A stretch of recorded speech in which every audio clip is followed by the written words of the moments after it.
Good day, I'm Stacey Ann Smith and this is your JIS News for Wednesday, February 5.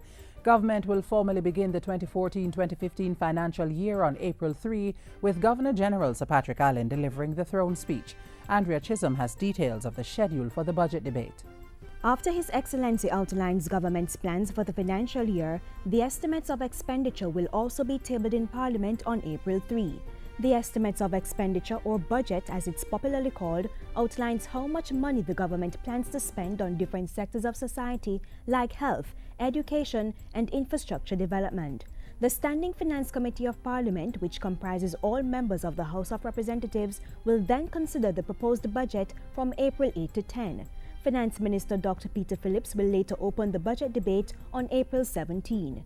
Opposition Leader Andrew Holness will make his contribution to the budget debate on April 24, Prime Minister Portia Simpson-Miller on April 29, and the Finance Minister will close the debate on April 30.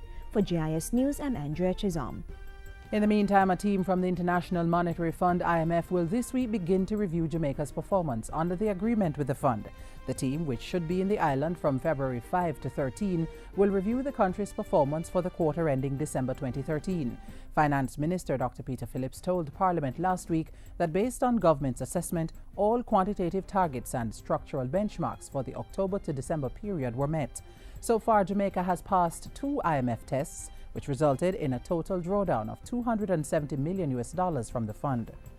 Prime Minister Portia Simpson-Miller has assured Jamaica's diplomatic partners that the foundation is being laid for establishing a climate of confidence for economic recovery and growth.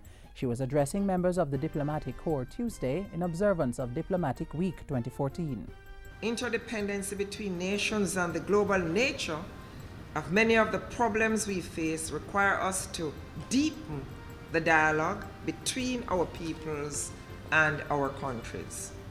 If we are to achieve sustainable development, we must move beyond national borders to forge alliances at the multilateral level. In that vein, she said Jamaica was fully supportive of the establishment of an overarching framework for the post-2015 development agenda. This should address key challenges in a holistic and coherent way to ensure the optimal mix of measures for attaining lasting solutions. Careful consideration must be given to promoting a spirit of genuine partnership. The Prime Minister asserted that particular vulnerabilities of small island developing states must also be taken into account. Foreign Affairs and Foreign Trade Minister Senator A.J. Nicholson also addressed the diplomatic corps on Tuesday and encouraged the members to partner with Jamaica in the areas of trade and investment. Simone Wolfe has more. The focus of this year's Diplomatic Week observation is on partnership for growth, and Minister Nicholson told the record number of participating heads of missions that this was the principle guiding the revision of Jamaica's foreign trade policy. He asserted that there was priority attention on completing the revision in the coming months. The ultimate goal of the revised trade policy is to address existing challenges relating to growth, productivity, and competitiveness. To achieve desired growth levels, the foreign trade minister said the private sector had to partner with government to make expanding trade in goods and services a reality. For its part, he said the ministry was increasing the level of consultations and engagement with the Jamaican private sector as well as overseas missions on issues of trade. Discussions are being held on how to increase the participation of the private sector in the work of CARICOM, specifically the Council on Trade and Economic Development, quoted. Jamaica strongly supports the view that the private sector should have a seat at the table of the quoted meetings, bearing in mind the critical role that they have played and must continue to play in regional integration. Minister Nicholson also insisted that international trade liberalization talks should not take place in a manner that would cause serious economic and social dislocation in Jamaica and other CARICOM countries. Government is one step closer to enacting critical anti-gang legislation. This as the report of the Joint Select Committee considering the bill was tabled in Parliament on Tuesday. The bill, entitled the Criminal Justice Suppression of Criminal Organizations Act 2013, is aimed at dismantling criminal gangs to combat organized crime. National Security Minister Peter Bunting and law enforcers have been intensifying efforts to reduce crime in Jamaica by targeting criminal gangs. Earlier this year, the Area 1 Police Division announced the dismantling of the Alma Gang, which operated out of the western section of the island. Through the Unite for Change campaign, all citizens are urged to work with various stakeholders to help in the fight against crime. Education Minister Reverend Ronald Thwaites has declared that the security and safety policy guidelines from the National Safe School Policy will be implemented in 595 primary schools starting September this year. The program is already in 164 secondary institutions, 111 all-age and 86 junior high schools. It is to be extended in a move to increase the level of safety within the nation's schools. Minister Thwaites, who was speaking in Parliament on Tuesday, also disclosed details of a special intervention to take place within schools.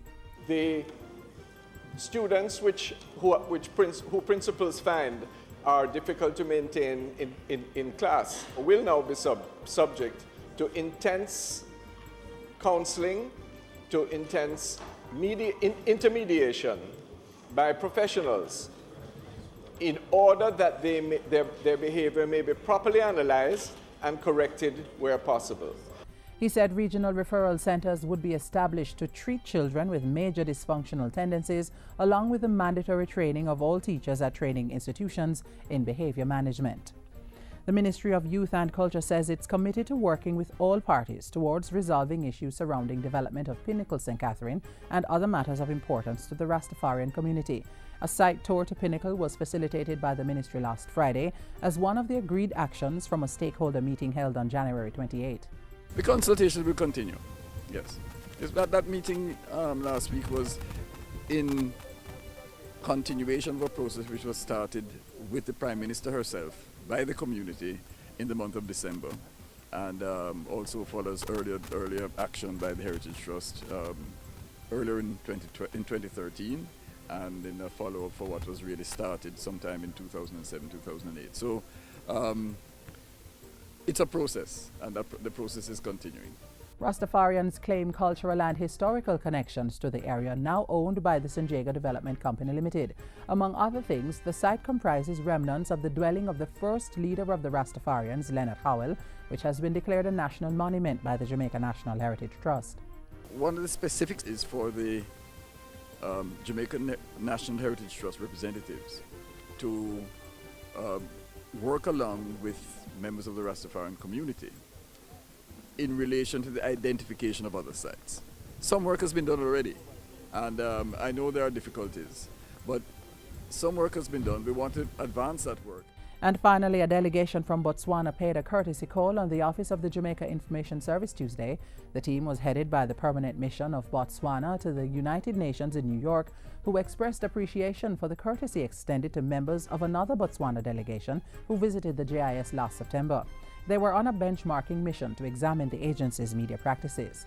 We are very grateful, not only on the logistics and the courtesies that were extended to them, about which we are also grateful, but more importantly, the education, the experience which they learned from you. The current team is part of a broader diplomatic corps visiting the island to celebrate Diplomatic Week. They were presented with articles on the government's achievements in 2013. And that's it for JIS News Today. I'm Stacey Ann Smith. Thank you for watching.